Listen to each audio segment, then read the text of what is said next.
শেষ হতে চলল 2024, ডিসেম্বরের পর জানুয়ারি, নতুন বছর 2025 সালে আর্টিফিশিয়াল ইন্টেলিজেন্সের ব্যবহার আরও বাড়বে। এ পর্যন্ত তা কয়েকটি ফোনেই সীমাবদ্ধ ছিল। এবার এআই আরও বিস্তার লাভ করবে বলে মত বিশেষজ্ঞদের। স্বাভাবিকভাবেই মুঠোফোন হবে আরও উন্নত। সেই সঙ্গে এটাও বলে রাখা ভালো, আগামী বছর স্মার্টফোনের দামও বাড়বে। আগামী বছর স্মার্টফোন কিনতে এ বছরের চেয়ে বেশি টাকা খরচ করতে হবে গ্রাহকদের। এর পিছনে রয়েছে একাধিক কারণ। যন্ত্রাংশের দাম বৃদ্ধি, 5G প্রযুক্তি এবং এআই ফিচার থাকবে ফোনে। কাউন্টার পয়েন্ট রিসার্চের রিপোর্ট অনুযায়ী 2024 সালে স্মার্টফোনের বিশ্বব্যাপী গড় বিক্রয় মূল্য 3% বেড়েছে। সেটাই 2025 সালে বাড়তে পারে 5%। গ্রাহকরা আর সাধারণ ফোন কিনতে চাইছেন না।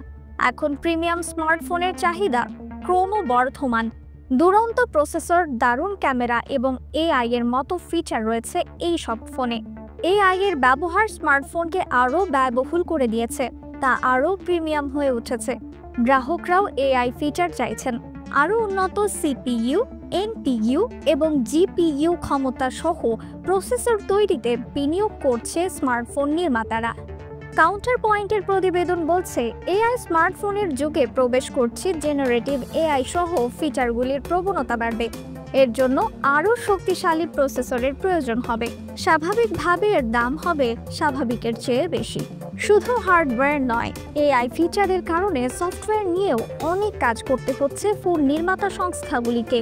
সফটওয়্যার আরও জটিল হয়ে ওঠা, এআই অ্যালগোরিদম যুক্ত হওয়ার কারণে স্মার্টফোনের দামও বাড়বে। তবে গ্রাহকরা পাবেন দুর্দান্ত স্মার্টফোন। একটি প্রিমিয়াম স্মার্টফোন কিনতে গ্রাহকদের আরও বেশি অর্থ ব্যয় করতে হবে। নতুন ফিচার চালুর কারণে এই বর্ধিত দাম। ভোক্তাদের নিজেদের সিদ্ধান্ত নিতে হবে যে এই ফিচারগুলি তাদের ব্যক্তিগত ও পেশাগত কারণে কতটা দরকারি। বর্তমানে অনেকেরই এই ফিচারগুলি কোনো কাজে আসছে না। স্মার্টফোন কেনার সময় গ্রাহকদের খেয়াল রাখতে হবে কোন কোন ফিচারের জন্য তারা কতটা বেশি খরচ করবেন।